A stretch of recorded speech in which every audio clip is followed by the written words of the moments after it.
आता तर माझी सोनी गुजरावाल्यांवर राज्य करेल। कसलं राज्य बेबीजी? मी तर जेव्हा कधी सुकरचक्यांचा विचार करते ना, तेव्हा मला बापूजींचा मृत्यू आठवतो। उडत उडत बातमी तर माझ्याही कानावर आलीये। आता तर मी विचार करतोय की आपण आधी शहाजमाशी 2 हात करावेत आणि मगच लग्नाचा विचार करावा। तू जाणून बुजून बिना इजाजत आमच्या इलाक्यात घुसलायस। आता कसलीही बहस नाही, गुपचूप आमच्या बरोबर चल, नाहीतर इथेच खून खराबा होईल। चला, मला आताच लाहोरला जायला हवं। नाही, तू नाही जाणार। बेबेजी, इज्जत गमावून जर हे जीवन 100 वेळा मिळणार असेल तर मी ह्याला लानत समजतो, आणि 100 वेळा जीवन गमावून इज्जत 1 वेळ मिळणार असेल तर मी त्यासाठी तयार आहे। साहेब सिंगजी, अजूनपर्यंत चठ्ठ्यांची काही खबर नाही आली। खबर नाही, रणजीत सिंगचं शीर येईल, शीर। अरे जरा सबर तर करा।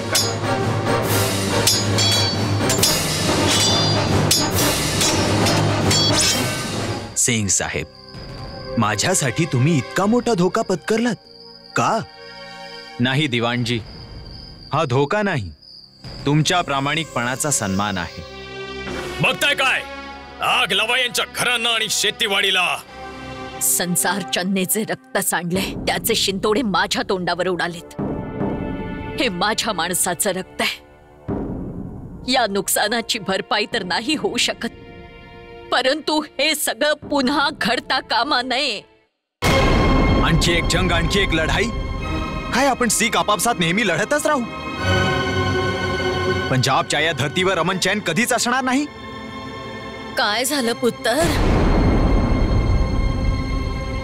असा गरजतोयस का? काही कळतच नाहीये की आपल्याच कॉमवर गुस्सा करावा की तरस खावा। सगळेच्या सगळे रक्तपिपासू आहेत। नीट स्पष्टपणे सांग पुत्र, असं झालंय काय? माई, ये तू बस।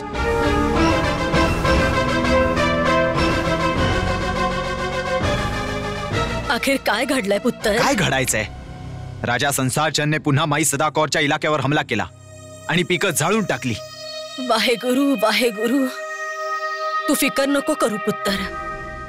बीवी सदा कौर राजा संसार चंदशी 2 हात करायला समर्थ आहे. परंतु असं का माई? आपण सिख एक का नाही होऊ शकत? सगळे पंजाबी आपापसात भांडण्यातच मग्न आहेत. कुणालाही कुणावर भरोसा नाहीये. असं नाहीये पुत्र. आपली आपापसात दोस्ती आणि रिश्तेदारीही आहेच की. सगळे गैरजिम्मेदार आहेत. राम गडिये सुका चकियांचे दोस्त आहेत, परंतु कन्हैयांची हेवे दावे. परंतु माई, सदा कौर कन्हैया आमची उस्तादच नाही तर आपली रिश्तेदारही आहे. म्हणून तर ती आपली साथी सुद्धा आहे. परंतु मामा भागसिंग झिंदवाले ते तर तुझे भाई आहेत, परंतु आपल्या बरोबर नाहीये. आणि ते सतलज पारवाले पटियाला कतलजींचे राजे तर दल खालसामध्ये सामीलच नाही झाले. सतलजच्या या अलीकडच्यांना तर ते परकेच समजतात. अरे आपापसात तरी एकी करायची.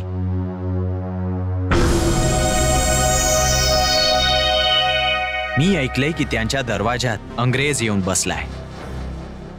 थॉमस, त्याने हासी ताब्यात घेतलंय.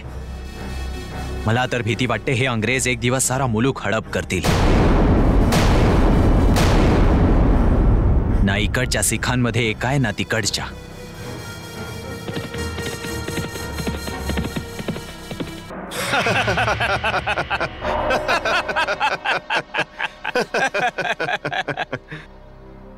महाराज, कन्हैयांचा दूत आलाय आणि तुमची भेट मागतोय. लो भाई सुमेरचंद, तुझ्या पराक्रमाचे चर्चे तर सदा कौर पर्यंत पोहोचले. तिने आपला दूत पाठवलाय. दूत? स्वतःला काय ती ब्रिटानियाची महाराणी समजते काय? पाठवून द्या त्याला.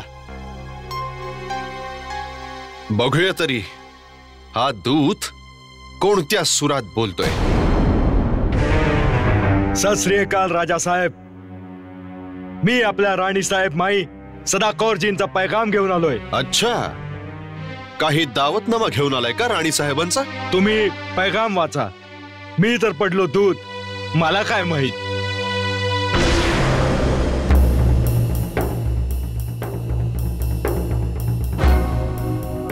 सुमेरचंद भाई, तू शिकला सवरलेला आहे.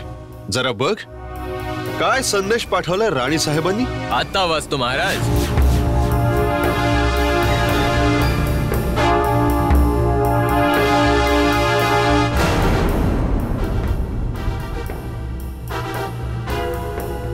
राजा संसारचंदजी, सत श्री अकाल.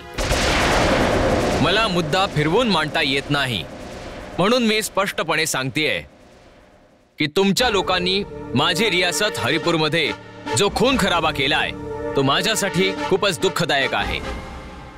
हा संदेश घेऊन मी अमीर सिंगला पाठवतेय. तुमच्याकडून 2 वचने हवी आहेत.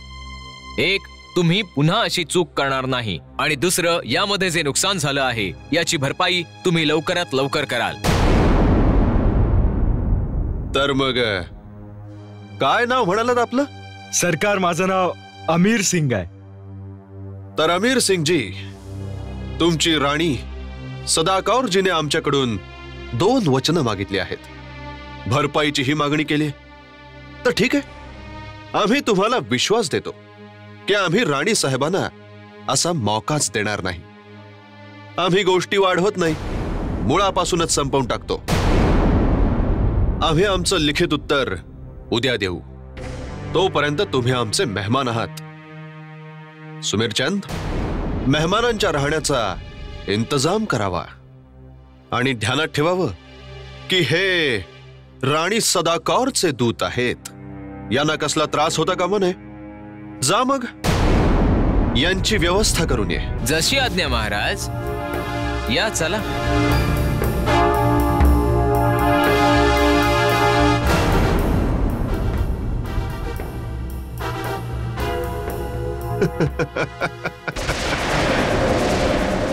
भरपाई.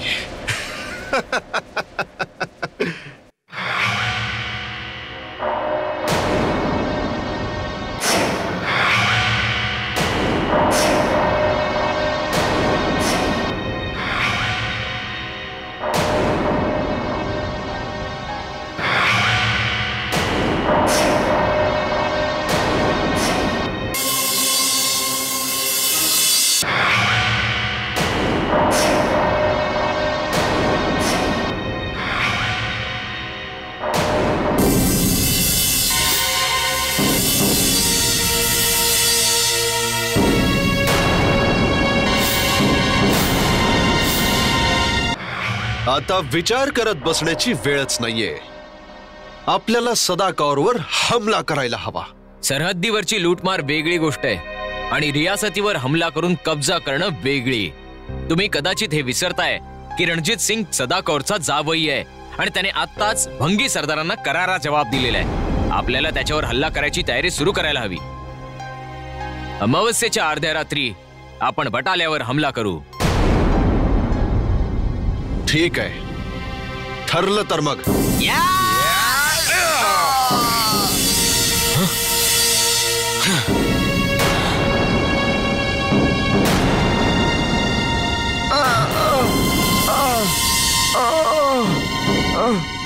सरकार, तो दूत नव्हता, सदाकौरचा जासूस होता. तुमचं बोलणं ऐकत होता. मी त्याला बघितलं तर त्याने माझ्यावर हमला केला.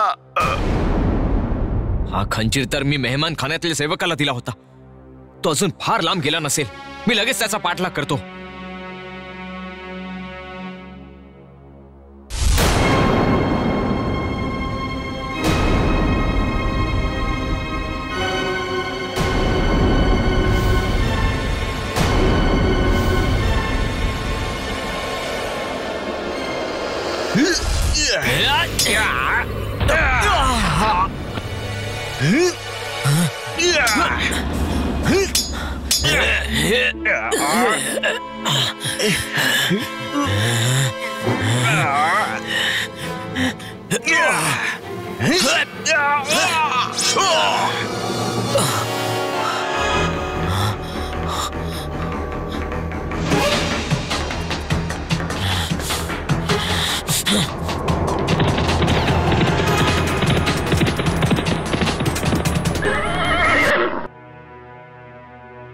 अमीर सिंगजी, तुम्हाला काय झालं?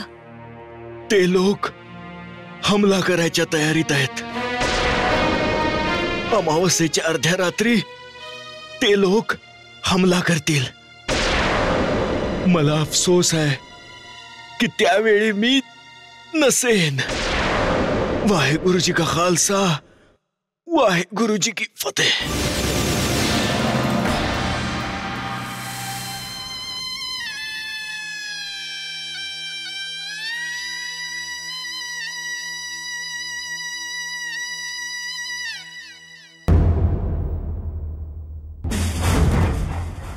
उत्तर हरिपूर दुश्मनांनी तबाह करून टाकला. मी शांतीने वाद सोडवायचा प्रयत्न केला. अमीर सिंगांना तिथे पाठवलं आणि त्यांनी आपले प्राण देऊन आपल्याला हे सांगितलं की संसार चंद अमावस्येला अर्ध्या रात्री आपल्यावर हमला करेल आणि म्हणून मी रणजीतला इथे आपल्या मदतीसाठी बोलावलंय. आणि मला माहितीये तो येणारच. माझी मदत करण्यासाठी तो आपल्या जीवाची बाजी लावेल.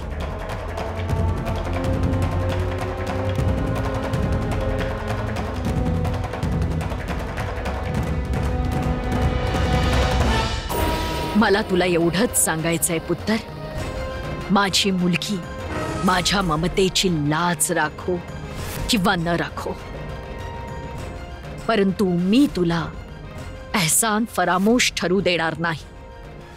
तुला रणजीतचं स्वागत करावंच लागेल, कारण कन्हैया रियासतीची वारीस तू आहेस.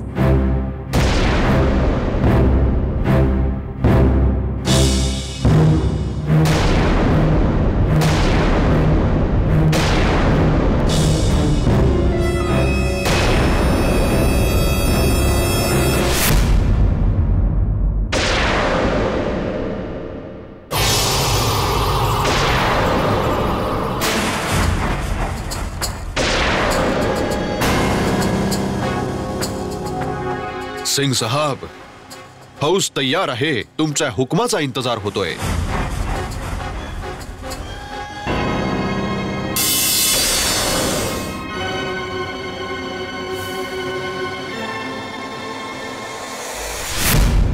इक्बाल, तू इथे? दिवाणजी, तुम्हाला एक विनंती आहे. इक्बाल, वेळ खूप कमी आहे. सिंग साहब माझी वाट बघत असतील. आम्हाला बटाल्याला पोहोचायचं. दिवाणजी, विनंती ही आहे की तुम्ही जाऊ नका, तेव्हा तुमच्या जागी मी जाईन म्हणतो. सिंग साहेब चाललेत आणि मी नाही जाणार. काय मुमकिन आहे की डोळे जाणार आणि पापड्या नाही जाणार? माझा मालक, माझा अन्नदाता मैदाने जंग मध्ये चाललाय. काय कधी ऐकलंयस की ढालीने युद्धापासून पाठ फिरवलीये? तुम्ही तर मला गलत समजलात दिवाणजी. मला तुम्हाला एवढंच सांगायचं होतं की तुमच्या समोर तुमची बेटी आहे. उद्या तिचं लग्न व्हायचं आहे. माझं काय? माझ्या असण्या नसण्यानं कुणाला काय फरक पडणार आहे? तुमच्या असण्या नसण्याने कुणाला फरक पडो किंवा न पडो, परंतु आम्हाला फरक पडतो. तुम्ही सुकरचक्क्यांचे नमकख्वार आहात, वफादार आहात. तुम्हाला इथेच राहायचंय आणि इथली देखभाल करायची आहे. हे तर तुम्ही बरोबर बोललात की इथली देखभाल करायला हवी. पण दिवाणजी, दुनियेवाले असं तर नाही म्हणणार ना की इक्बाल मरणाला घाबरतो? दुनियेचं जाऊ द्या इक्बालजी, मनाचं ऐका. ते काय म्हणतं? अच्छा दिवाणजी, मी येतो. खुदा हाफिज. खुदा हाफिज. चांद, चांद, तुम्ही गेला नाही जान? हा चांद मेरी जान, तूच म्हणाली होतीस ना की मी मैदानी जंगवर गेलो तर तुझ्या दुश्मनांचा दमच निघून जाईल. मग काय, मी अशी तरकीब लढवली की दिवाण लखपतराय स्वतःहूनच म्हणाले की मी इथली देखभाल करतो. जानम, तुमची तारीफ करावीशी वाटते. तर मग कर ना. तुम्ही अव्वल दर्जाचे. अव्वल दर्जाचा काय? तुम्ही अव्वल दर्जाचे. आम्ही नाही सांगत जा. असं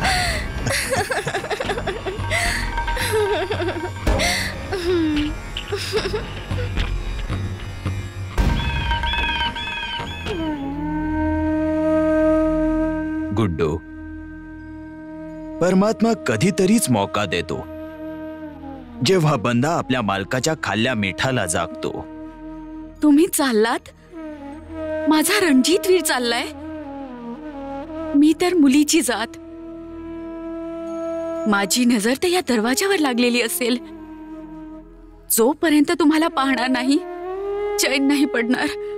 हे बघ गुड्डू, माझ्यासाठी तूच माझा बेटा आहेस आणि तूच माझी बेटी. आपल्या आईची काळजी घे. आज जर मला हे बोलावणं आलं नसतं तर मी तुझ्या विवाहाची तारीख ठरवायला जाणार होतो. पिताजी, या बेटीच्या डोळ्यात बाबुल शिवाय काहीही नाही. बाबुल नाही तर या घरातून मुलगी नाही जाणार. परमात्मा तुमची आणि माझ्या वीरची रक्षा करो. तुम्ही चाललात तर जरूर जा, पण जशी पाठ दाखवताय तसंच तोंडही दाखवा.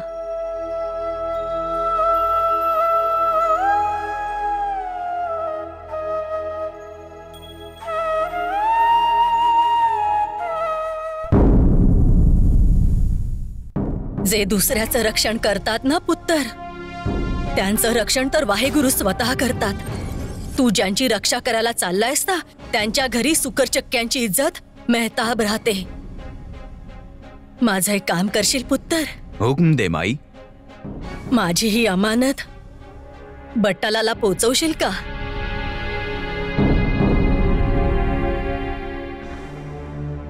हे कंगन मेहताबला दे आणि सांग. राणी सदाकौर माझ्या आईप्रमाणे आहेत. माझ्या उस्तादही आहेत आणि त्यांनी मला तिथे राजा संसार चंद पासून आपलं रक्षण करायला बोलावलंय. जर माझी ही तलवार म्यानात परत आली तर मी तुझी ही अमानत त्यांच्यापर्यंत पोहोचवेन. जा पुत्र, वाहेगुरु तुझे अंग संग सहाय.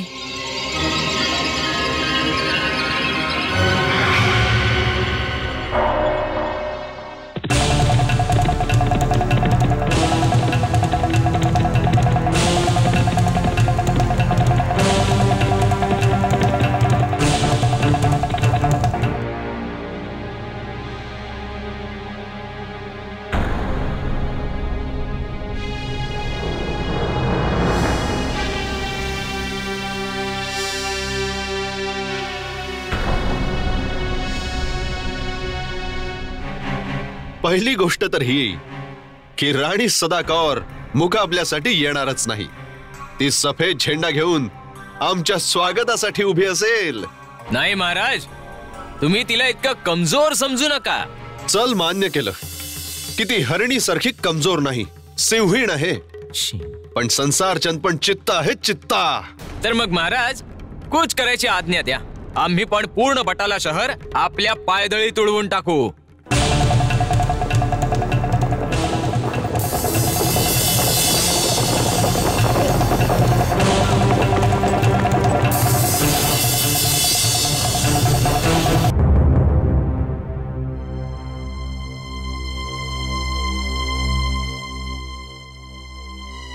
बेबेजी, अजूनही तुमचा दूध परत आलेला दिसत नाही.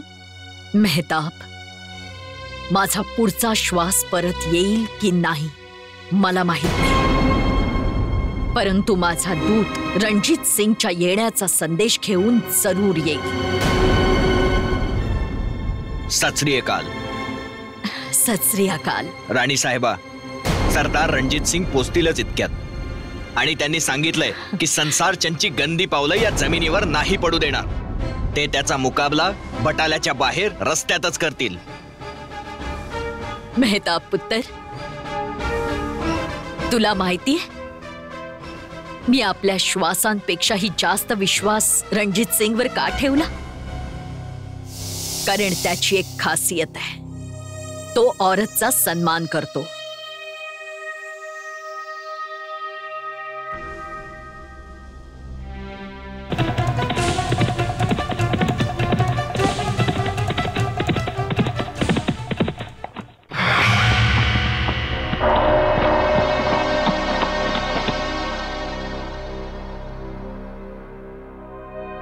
पेरीपेना माईजी. जिंदा रे पुत्र, तुला पाहिलं आणि जीवात जीव आला. मी तर दुश्मनांचा जीव घ्यायला आलोय माईजी. चल पुत्र. नाही माईजी, तुम्हीच तर शिकवलंय की एक फौजी आपल्या दुश्मनाच्या छातीवर पाय देऊनच आराम करतो. मी तर आता आपल्या जर्नल फतेहसिंग कानियावाला आणि हुकुमसिंग चिन्नी सोबत बसून संसारचंदच्या स्वागताची तयारी करणार आहे. माझी फौज तुमच्या हुकुमाचा इंतजार करेल. आजपासून माझ्या फौजेची कमान तुमच्या हातात आणि मी तुमचा सिपा सलार रणजित सिंग. नाही पुत्र, ही जंग तर तुझ्या नेतृत्वाखालीच लढली जाईल. मलाही पाहायचंय की या जंगच्या मैदानात एका उस्तादाची लाज कशी राखतो एक शागिर्द. जी माई. वाहेगुरुजी का खालसा, वाहेगुरुजी की फतेह.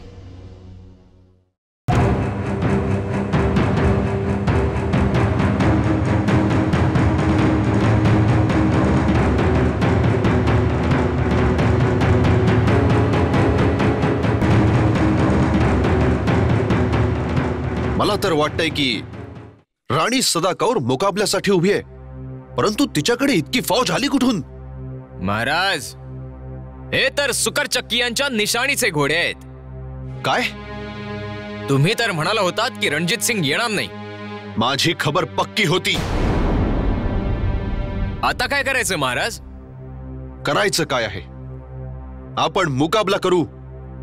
पुढे चला.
सरकार सरकार, खबर आलीये की सुकरचे सरदार तिथून निघालेत.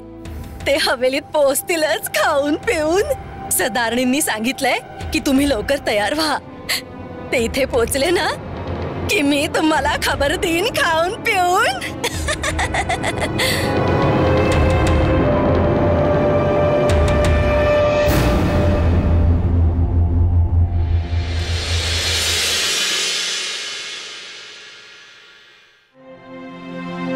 मेहताब पुत्र, मेहताब, मेहताब, तुम्ही हैराण आहात ना बेबीजी? तुम्हाला वाटतंय ते जिंकून हवेलीत येतच असतील आणि मी अजून तयारच नाही झाले का? मला माहितीये तुम्ही काय सांगणार आहात. राजा संसार चंदला त्याची अवकात दाखवून सुकरचकियांनी आपल्यावर एहसान केलाय. मला मान्य आहे आणि या रियासतीची वारीस या नात्याने मला त्यांना धन्यवाद द्यायला हवेत. मेहताब, तुला खूप चांगलं माहितीये की आता तुला ते सगळं करावं लागेल जी माझी इच्छा आहे. आणि माझी इच्छा आहे की जेव्हा रणजीत इथे येईल तेव्हा तू तिथे हजर असायला हवंस. हे बघ तू पुत्र, तू जशी आहेस तशी आलीस तरी काही फरक पडणार नाही. कारण हिऱ्याला सोन्याच्या कोंदणात बसवा नाही तर तांब्याच्या. हिरा तर हिराच असतो ना.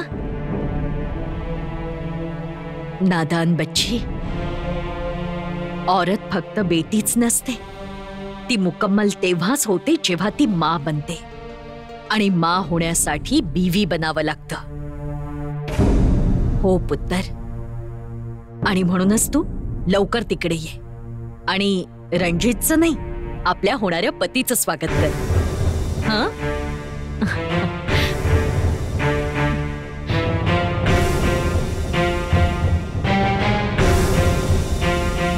पती?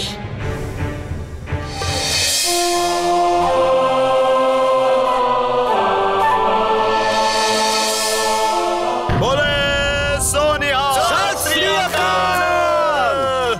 बोले सोनिहाल, सत श्री अकाल. पेरी पे ना माईजी. जिंदा रह पुत्र. तुझ्यावर दसवो गुरु साहेबान यांची कृपा राहावी. श्री गुरु ग्रंथ साहेब नेहमी तुझं मार्गदर्शन करोत. पुत्र, आज तू खूप दिवसांनी हवेलीत पाऊल ठेवलंयस. आजपर्यंत तर एक माँ आपल्या मुलाचं स्वागत करत होती आणि आज तुझं स्वागत करेल सुकरचकी यांची होणारी बहू.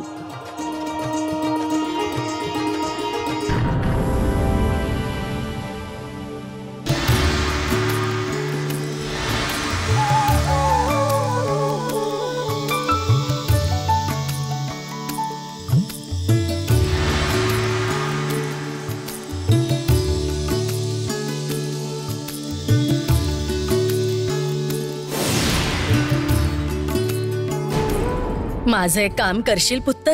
हुकुम दे माई. माझी ही अमानत बटालाला पोचवशील का?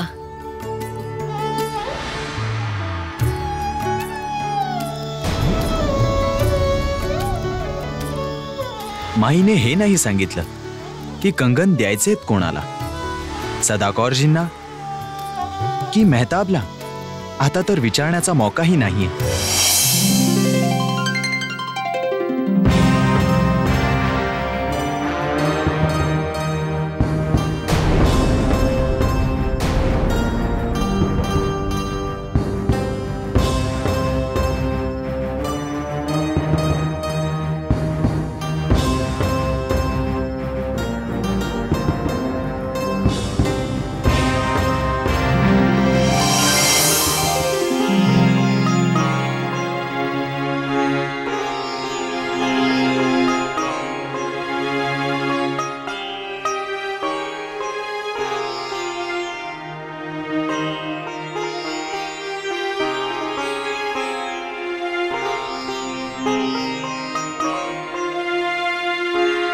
हे माईने यांच्यासाठी दिलं होतं.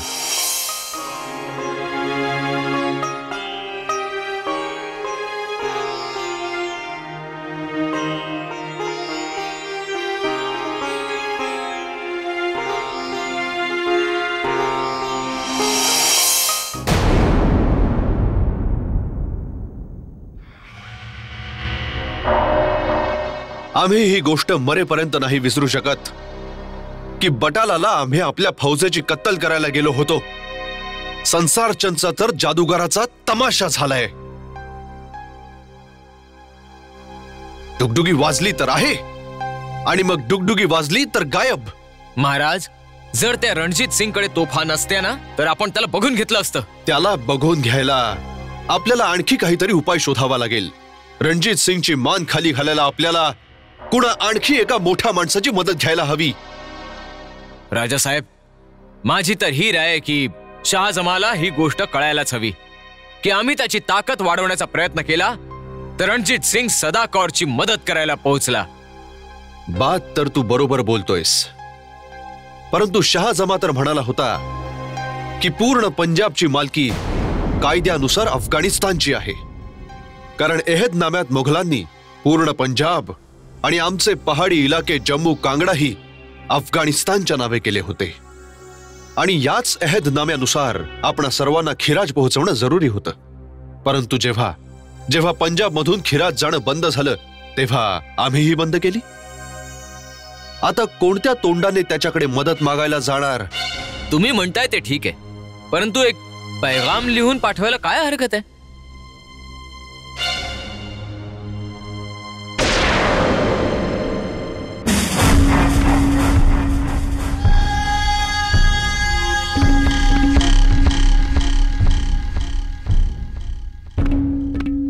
बादशाह सलामत.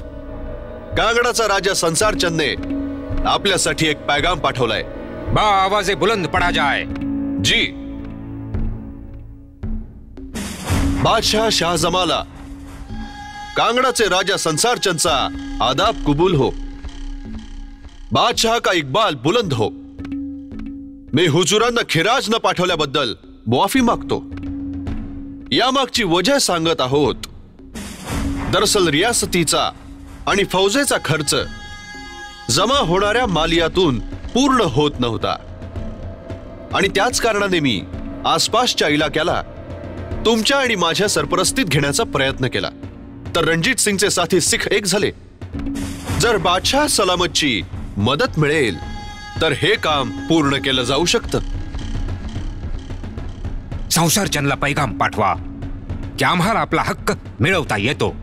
आम्ही त्याच्याचकडून नाही तर पूर्ण इलाक्याकडून आपला हक्क वसूल करूच करू.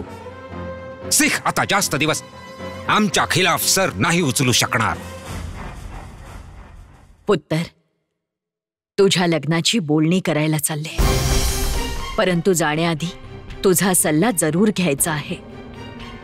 पुत्तर, माझी इच्छा आहे की तू आपल्या मनापासून या लग्नाला होकार द्यावास. बेबीजी, आपली रियासत वाचवण्यासाठी इच्छा नसतानाही आपल्या काळजावर दगड ठेवून तुम्ही खूप काही केलं. तर मग या रियासतीसाठी माझाही काही फर्ज आहे. तुमच्या इच्छेप्रमाणेच सर्व घडेल. माझी सोनी कुडी, मला माहित होतं की एक दिवस तू यासाठी नक्की तयार होशील.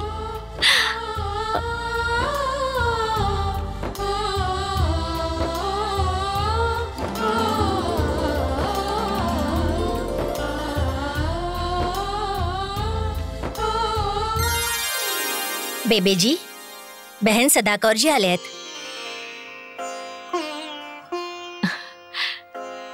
पेरी पे ना माईजी. खुश रहा पुत्र. ये बस.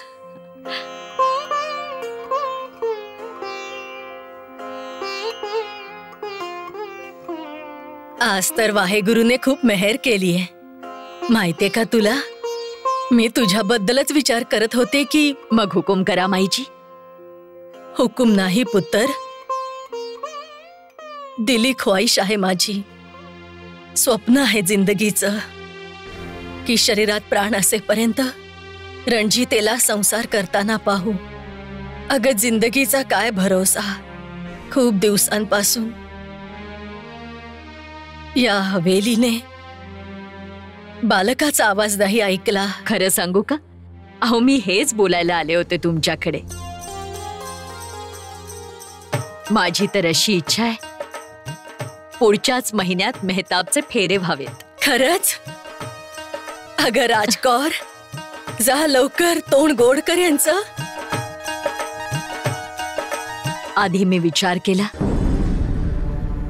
की शहाजमाचा खतरा टळू दे. मग मी विचार केला खतरे तर आम्हा सिखांवर वर्षांपासून गिरिट्या घालतायत.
यावेळी मुकाबला करणं नादानी ठरेल.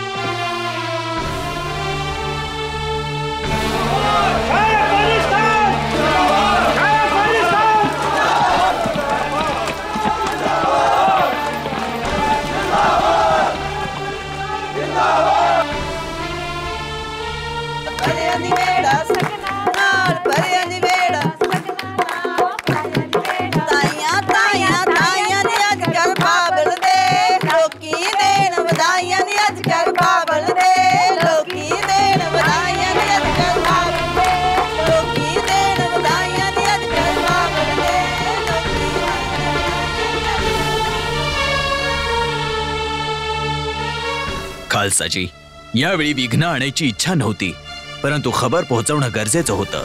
काय झालं? शहाजमाने आपल्या रियासतीच्या रोहतास किल्ल्यावर कब्जा केलाय.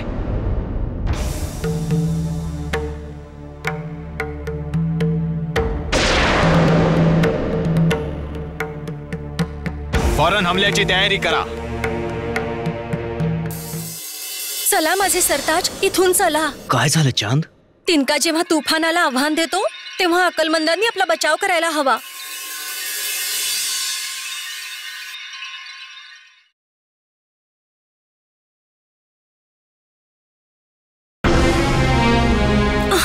चांद, आज तू काय मला कोडीच घालायचं ठरवलंस का? आणि हे तू कुठल्या तुफानाविषयी बोलतेस? त्याच तुफानाची ज्याच्या कहराने मोठे मोठे थरथरतात. तो तुफान नाही, तो जिता जागता कहर आहे. याआधी की शहाजमाच्या फौजा आपल्यावर मधमाशांसारख्या हमला करतील, मी तर सर्वात आधी महफूज जागेवर जाईन. आणि लाहोर मध्ये सर्वात महफूज जागा भंगी सरदारांजवळ आहे. मी काही दिवसांसाठी लाहोरला जाते. मला सोडून? सरकार, तुमच्यापासून दूर गेल्यावर मी तर खरंच मरून जाईन, परंतु जिवंत राहिले तरच तुमची काळजी घेऊ शकेन ना. अच्छा, मी येते. खुदा हाफिज.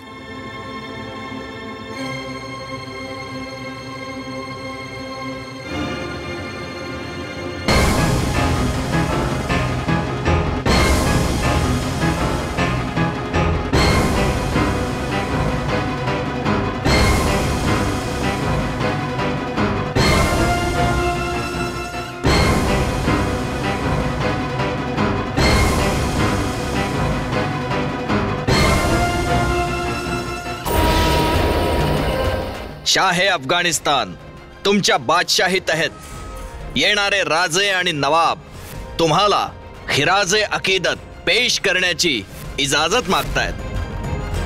हाजीर करा त्यांना. कांगडाचे राजा संसारचंद,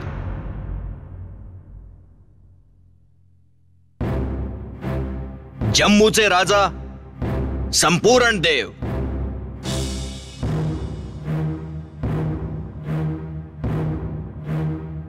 कसूरचे नवाब निजामुद्दीन,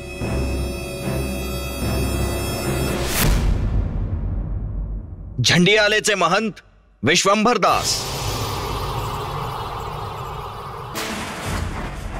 चंबाचे राजा राज सिंह आणि राजा जीत सिंह, चट्ठा सरदार जान मोहम्मद.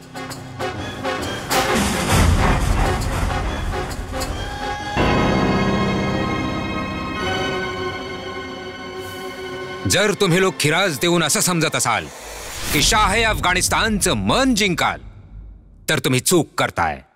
जर हिशोब केला गेला तर अफगाणिस्तानच्या खजिन्यामध्ये तुम्हा हिंदुस्थान्यांचा याच्या कित्येक पट बकाया आहे.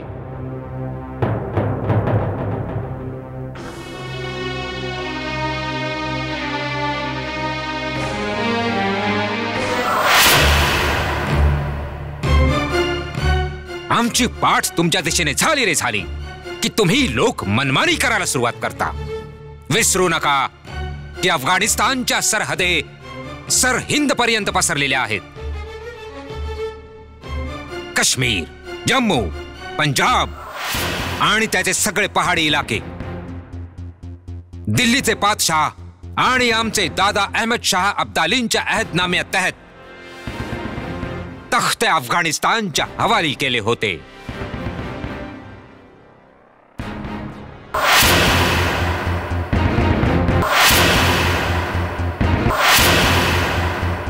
जा आणि बाकीची रक्कम जमा करा आणि मागचा हिशोब पूर्ण करा. नाहीतर अफगाण्यांना आपल्या समशेरीच्या बळावर देखील खिराज वसूल करता येते. सरकार, जानची अमान द्याल तर काही अर्ज करू? बोला. आम्ही तर फर्मा बरदारीपासून तुमची खिदमत करू इच्छितो हुजूर, परंतु या सिखांनी माहोल खराब करून टाकलाय. सरकारांच्या हुकमाला हे काही मानतच नाहीत. म्हणतात की हुकूम मानणार तर फक्त आपल्या वाहेगुरूंचा, आपल्या खुदाचा.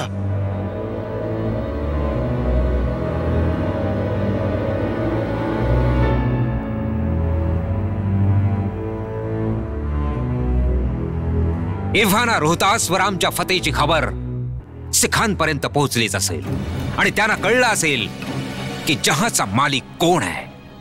आणि जर नसेल तर तुम्ही जा आणि त्यांना त्या भाषेत समजवा जे सर्व दुनिया समजते, तलवारीची भाषा.